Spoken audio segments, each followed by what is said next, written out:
Hi there, welcome to Practical Piano. My name is Tia.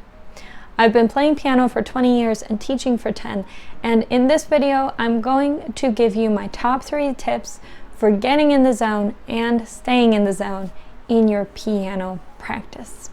If you often find yourself distracted as you're playing, these 3 tips will help you stay focused and get the most out of your practice. Now, tip 1 is to determine how long you plan to practice. This is important because your brain likes having finite goals. It likes to be able to start and finish. And if you don't have a finish in mind, it will leave you feeling more and more aimless in your practice time. Instead, when you set a fixed endpoint and you reach it, you get a dopamine hit from your brain, which helps you reach your goal the next time you go to practice. So, how long should you practice piano? I have a video on that, and it's in the iCards and the description. For now, I'm going to assume that you already have figured out how long you typically want to practice, and we're going to talk about 2 variations to that. So one variation could be you actually want to increase your practice. Now, the way you go about doing that is you take the amount that you normally practice and then tack on 1 or 2 extra minutes. Now, the way that you increase how long you practice is best done a little bit at a time. So each week, try and increase your practice by 1 or 2 minutes. So let's say you're practicing for 10 minutes a day now. Set a goal to do 11 minutes a day for this week, 12 minutes a day for next week, and so on. And maybe your goal is 20 minutes. So then you just keep increasing by a minute or 2 each week until you reach your goal. The other variation to your normal amount of practice is when you're just squeezing in some practice before you have to go to your next task. The best way to squeeze in a practice in between tasks is to determine how long you need to get comfortably to the next task, and then you back out from there. So let's say it's 4 in the afternoon right now, and you have something happening at 5 in the afternoon. And it's going to take you about half an hour to comfortably and relaxed get ready for your 5 o'clock thing. So you can practice until 4:30 because you need that extra half hour before your next task. Now, the reason you want to do this is because you don't want to associate negative emotions with your practice. The more negative emotions that you feel during your piano practice or directly after or directly before, that's actually going to impact your psyche in the long run. You're going to condition yourself to not practice piano because piano is always linked with negative emotions. So you can squeeze piano in, but do it in such a way that you're not creating stress. Do a shorter practice and favor having a more relaxed switch into your next task. And that is going to help you most in the long run. Tip 2 to increase your focus and help you get in the zone is to set a timer. I was surprised by how much this impacted my practice. And since I've started setting a timer for my practice a few years ago, I've also advised my students to do this, and the ones who have also found it very, very helpful. Now, the reason setting a timer helps you focus is because it removes this major distraction. Every time you look at the time or worry about the time, think about the time, check the time, you're splitting your focus. Your brain is not only focused on practicing piano now, it's also focused on watching the time. Splitting your focus is not good for 2 reasons. 1, it takes more energy and more time to switch between tasks. So if you're practicing piano and then you check the time, you're not only losing the time that you're checking the time, you're losing the time where your brain switches over into this task and then switches back into the piano. You're interrupting your flow, which is very bad for your creativity and very bad for your learning. The other reason checking the time and splitting your focus that way is not helpful is because your brain only has so much energy. And if you're practicing piano and you're distracted by this other thing, you're losing energy. you're not directing it all into your piano practice. You'll have a much more productive piano practice when you set the timer so that you don't even have to worry about the time. And then you just practice until the timer goes. You're better able to relax and zone in, and because 100% of your energy is going to the task at hand, you're going to find that over time you get better success in your piano practice because you have more energy dedicated to it. You'll also be less stressed out and more grounded in the present because you're not thinking about something else. You're thinking about what's right in front of you. This will result in you making incrementally faster progress. Tip 3 is to optimize your environment, and there's two main ways we're going to do this.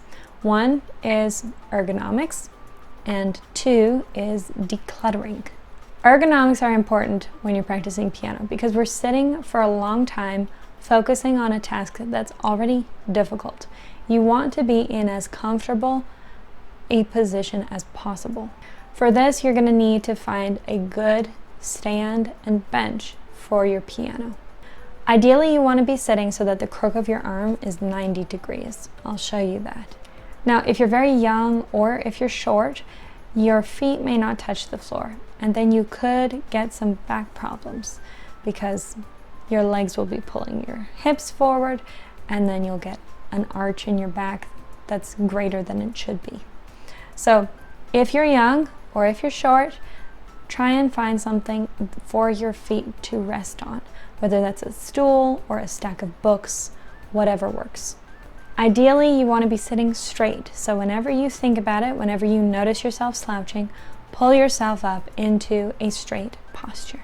You'll know you're sitting too high if the slope of your arm angles up from your hand to your elbow. You'll know you're sitting too low if the slope of your arm angles down from your hand to the elbow. You need that 90 degrees, which will end up with your wrist being flat. What happens is if your hand is like this, eventually you're going to strain the tendons underneath, and if your hand is like this, you'll strain the tendons above, and either one of these is going to lead to long-term problems. Lastly, I discovered this recently with an older student. They noticed that they had to look down at their music because from where they sat, their music was lower. And this was creating strain in their shoulders and neck. So what we did is we created a kind of attachment that we now set on top of the piano, and then we can put the music on top of that attachment. That way, this student, when they're looking at their music, is looking directly ahead, and then they can have a straight neck as well. Keep all these aspects in mind as you're optimizing the environment that your piano is in. Now, here is a caveat. Practicing in an uncomfortable position is better than not practicing at all, especially if you have goals in piano that you want to reach and you want it to be part of your life. So, if you don't have the means to change your setup, don't worry about it for now. Wait until you have the means, and it'll be okay. You might need to find some exercises and stretches to do in the meantime for the different areas of your body that are being affected by the poor posture. But that can actually be cheaper than changing your setup. So work with what you've got and just do your best. However, if piano is something that you're pursuing, it is a development of your person. It's an investment in yourself.